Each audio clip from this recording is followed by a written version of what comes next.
I've been working with the methods and everything for a long time now. And one thing that I keep bumping into, God, I'm nervous. One thing I keep bumping into is the fact that... We want to talk to you about something about nervousness. So, okay. You'll never find yourself in a more allowing environment. Correct.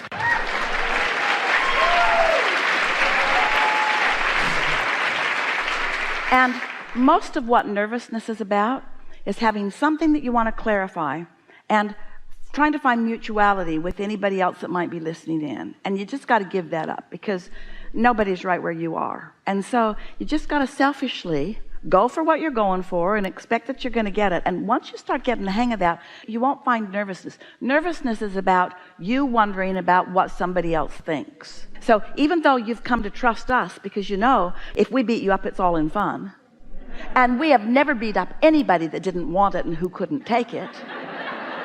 In other words, they're just asking for it and wanted it. And everybody else here is really tuned in right now and anticipating benefit from this conversation. And so it's all good. Now you feel less nervous, don't you? Yeah. Yeah. Because it basically we've used up all your time. Oh, okay, thank you. It basically hits the nail on the head because it's a control freakiness that I have, and I feel it. What do you think you're trying to control? What they think of you? No, I control basically everything in life. Everything? And that's, in my head, that's what I tend to do. And when I see certain things... Well, there's a deliberate creativeness quality to that. You could say that I like to intend and I like to get good results, and there's nothing wrong with that. But where it goes a little wonky is when you feel like you need to control someone's response to you, and you don't. All you got to control is your response to their response. But how do I let that go? By not giving a rip about their response to you. It takes a little practice, and it comes from satisfaction, this game, because when you're reaching for alignment or mutuality with your inner being, you'll find it easily. And when you're reaching for it with others, you find it in varying degrees. In other words, sometimes they're tuned in like your inner being and it's easy. These are the variables. Sometimes your friend's tuned in and you're not. You're not going to find mutuality unless they join you down here, in which case they will hate you. Your inner being is here and you're here. You've got to relax your way into a higher vibration in order to find that mutuality. If you're finding mutuality with someone who's here, in other words, you've deliberately focused with them, and so neither one of you are connected to your inner beings, you might feel we're there for each other, but no true satisfaction. And so you just sort of have to play with it a little bit until you're confident about what you're doing and where you are. It's just not only people, it's also situations and even controlling myself. Mutuality with experiences. Let's give what you're talking about a label that's pretty accurate. Let's call it conditional living.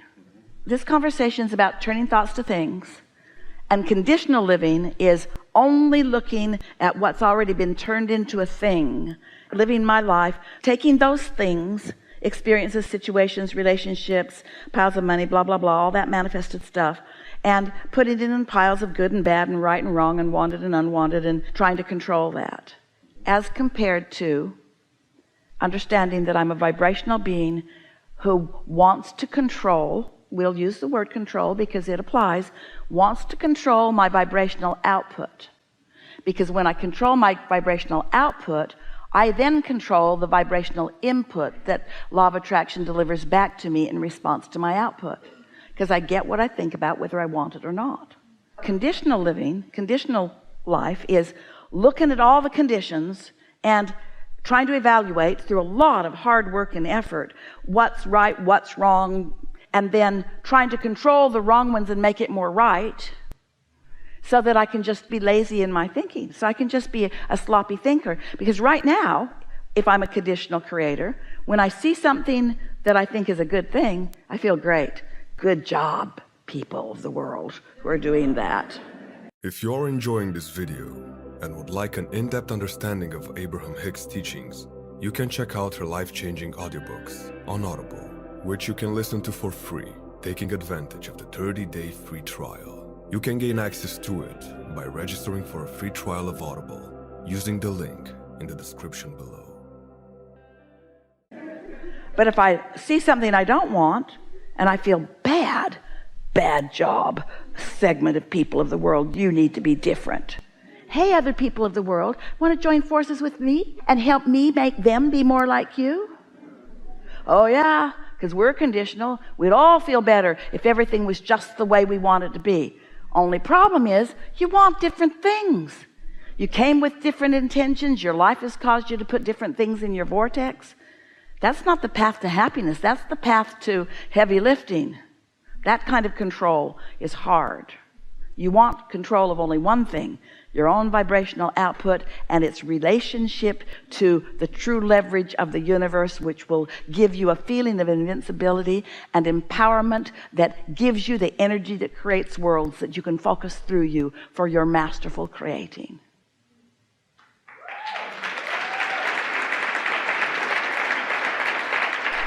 So let's walk through some of this. We appreciate your openness, and let's make it practical.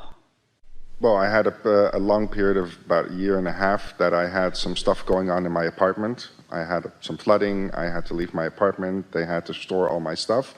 And I thought, okay, no idea why this happened. But I looked at the positive aspects of, it was a chance to improve some things in my apartment while it was being renovated anyway and dried out.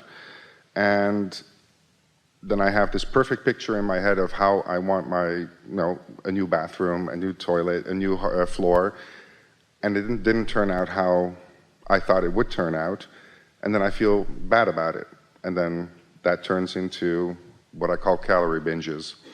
You call it what? Calorie binges. I start eating because I'm not perfect, and that's the control that I'm trying, that in my head I can't get rid of. I'm putting up all this resistance and I don't know how to get rid of it. So let's talk about the way you were processing or interpreting the laws of the universe, because you were on track through a lot of that. You experienced some contrast, and in this case it was flooding in your apartment.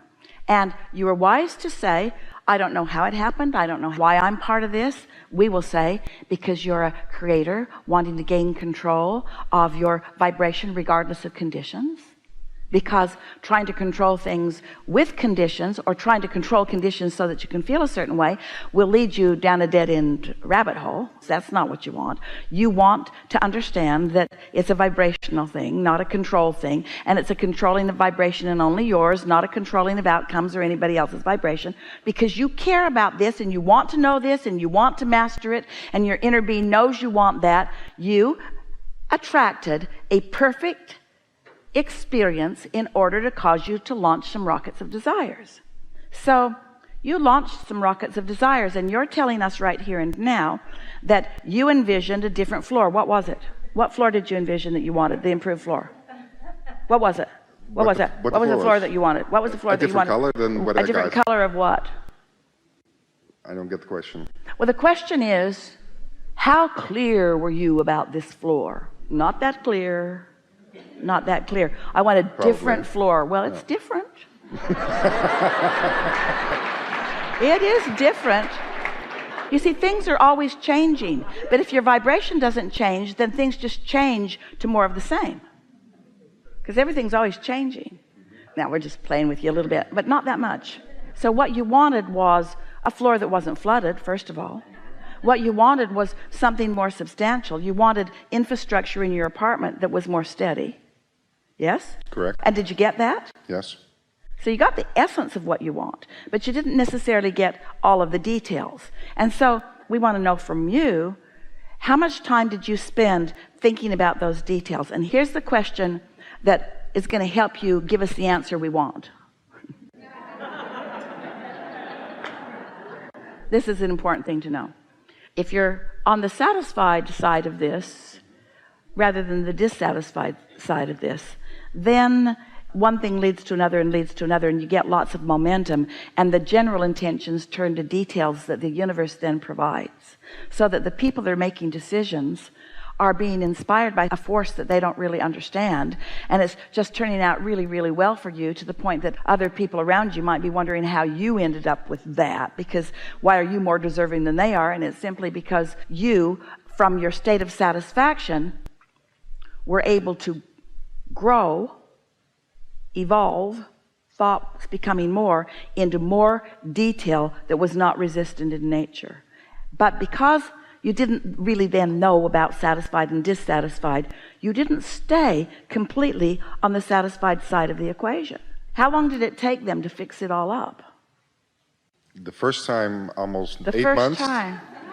And within a month, 8 months. Within a month, I moved back in early December. By mid-January, right after the holidays, I was standing in the kitchen and my floor was wet again, and I just fell down and cried. Let's play with this for just a little bit. During that 8 months, how satisfied were you? Were you satisfied or inconvenienced? Were you satisfied or impatient? Were you satisfied or disappointed? Some of all of it, but where do you think the balance? Inconvenienced the most. Yeah, of course you were inconvenienced. You weren't satisfied. And now think about law of attraction and what you know about it. Law of attraction meets you where you are, and the momentum of it, when you think a thought and you hold it for just a little bit of time, another thought like it joins it. We're talking about seconds, 16 or 17 seconds, and then another, and then another. And once you cross that 68, 69, 70 second mark, now you've got enough momentum going that some different things are coming to you. But most people are satisfied, dissatisfied, satisfied, dissatisfied, satisfied, dissatisfied, dissatisfied, dissatisfied, dissatisfied. How satisfied really were you holding yourself? And it's all right, because in the same way that you attracted the experience in order to be clear about what you want, you really attracted this experience in order to gain control of your own vibration.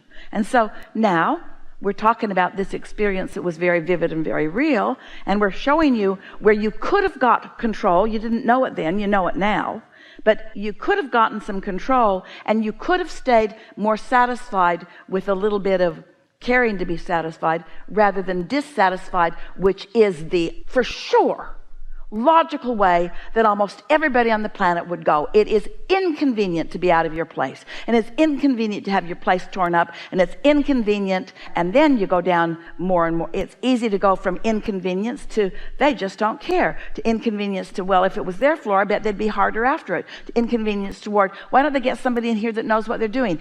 You get lots of other things that you worry about in life begin to dovetail with that. And so your satisfaction factor is pretty far away from where you hang out on a pretty regular basis. And so when these thoughts turn to things, isn't it logical that the things that those thoughts turned to were like the way you'd been feeling? You cannot have a happy ending to an unhappy journey. You cannot have a satisfied ending to an unsatisfied journey. You just can't. So is your inner being wanting to beat up on you for not being satisfied when you could have been? No.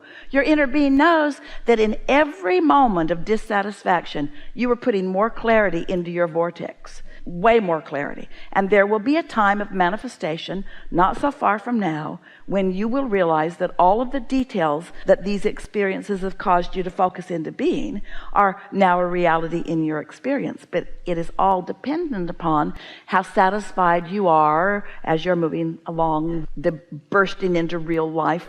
Every single moment is a manifestation. Did you know that? Right now we're having a manifestation. This room is a manifestation. Our relationships with each other is a manifestation. Everything here is a manifestation. This conversation is a manifestation. It's a manifestation of who we are and who you are and who they are as influencers. And manifest, manifest, manifest, manifest, manifest, because we're seeing it and we're hearing it and we're smelling it and we're tasting it and we're touching it. This is manifestation. And the manifestations will continue to improve, to be commensurate with the satisfaction that you insist upon finding in moment after moment after moment after moment after moment. Sometimes when we tell this to people in a less evolved way, this was really good. Sometimes what they hear from their distorted viewpoint is, oh, Abraham just wants me to be satisfied with what is. They just want me to put up and shut up. They just want me to pretend that I like it so I don't bother them and others. That's not what's going on here at all. And you worry sometimes that if I don't complain, nobody will do anything about it, when the opposite is true. Your complaining holds you in steady decline or deviation from wanted, while satisfaction holds you in steady improvement on every single subject in your life.